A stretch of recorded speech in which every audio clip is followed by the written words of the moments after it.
دوستو آج کے اس اسٹوری میں ہم ان دو قسم کے انسان یا کمیونٹی کے بارے میں جانیں گے کہ کیوں ایک غلام اور دوسرا بادشاہ بن جاتا ہے۔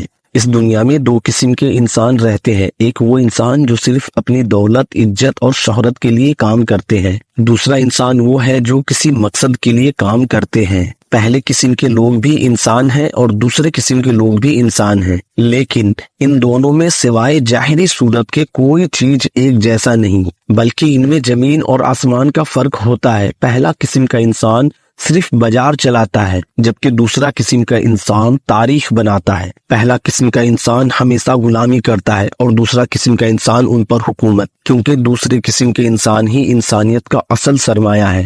یہ وہ لوگ ہیں جو بدترین حالات کو بہترین حالات میں تبدیل کر دیتے ہیں۔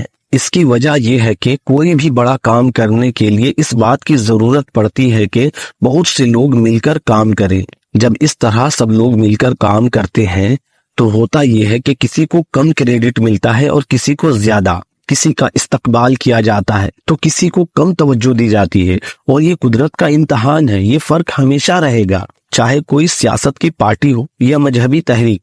جو پہلے قسم کے لوگ ہیں، اگر ان کی عزت اور شہرت میں کچھ کمی ہوئی تو یہ لوگ یونٹی میں فساد پھیلاتے ہیں اور مقصد کو چھوڑ کر اپنی نفس کی پرستش میں لگ جاتے ہیں، جبکہ دوسرے قسم کے جو لوگ ہیں وہ اپنے حقوق کو بھول کر اپنی رسپانسبلٹی کو یاد رکھتے ہیں۔ ایسے قسم کے لوگ صرف ملک پر نہیں بلکہ دلوں پر حکومت کرتے ہیں۔ اس کی شاندار مثال قرآن نے ہمیں سورہ یوسف میں دی ہے۔ یوسف علیہ السلام کے بھائیوں نے خود کی عظمت اور بلندی کے خاطر اپنے ہی چھوٹے بھائی کے خلاف ہو گئے۔ لاکھ سازشوں کے باوجود ان کے ہاتھ رسوائی اور بے بسی کے کچھ نہ آیا۔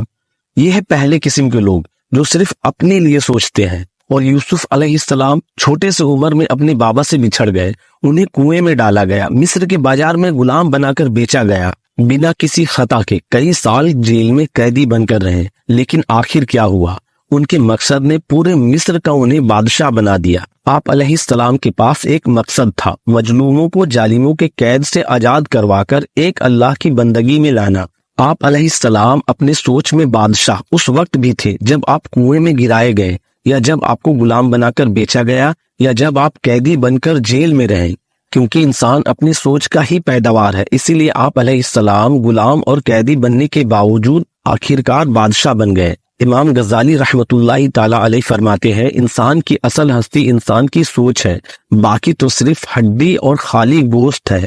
اس لیے پہلے قسم کے انسان جو اپنی سوچ میں غلاموں کی طرح ہوتے ہیں، ان پر ہمیشہ کسی نہ کسی کی حکومت رہتی ہے۔ دوستو اپنی سوچ میں بادشاہ بنیے، اپنی کمیونٹی اور ملک کے بارے میں سوچے کہ میں اپنی ذات سے انہیں کیسے فائدہ پہنچاؤں۔